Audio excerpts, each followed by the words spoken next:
وہ ایک صحابی ہے نا سہیل بن عمر رضی اللہ تعالیٰ عنہ، بعد میں وہ ایمان لے کر آئے ہیں، اور جب وہ صلح حدیبیہ لکھی جا رہی تھی تو اس نے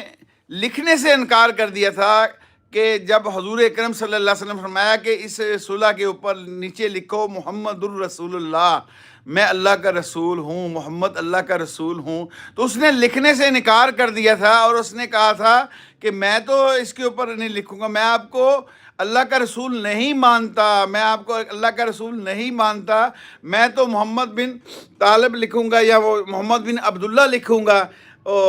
آپ نے فرمایا اچھا چلو تم وہی لکھ لو جو تمہارا دل چاہتا ہے۔ تو وہ کہتے بعد میں مسلمان ہوا، صحابہ کے ساتھ ملا، جنگیں لڑیں، اور ایسا فدا ہوا حضرت محمد صلی اللہ علیہ وسلم کے اوپر کہ بعد میں جب آپ صلی اللہ علیہ وسلم خطبہ دے رہے تھے نا، جو حجت الوداع کا جو خطبہ ہے، اس میں آپ صلی اللہ علیہ وسلم جب اپنے سر مبارک جو ہے وہ بال کٹوائے آپ صلی اللہ علیہ وسلم نے، اور جو بال نیچے گرنے نہیں دیے صحابہ کرام نے، تو وہ بال اٹھا کر سہیل بن عمر اپنی آنکھوں کے اوپر مل رہے تھے۔ اتنی محبت پیدا ہوئی حضرت محمد صلی اللہ علیہ وسلم سے۔ اللہ ہمیں توفیق نصیب فرمائے،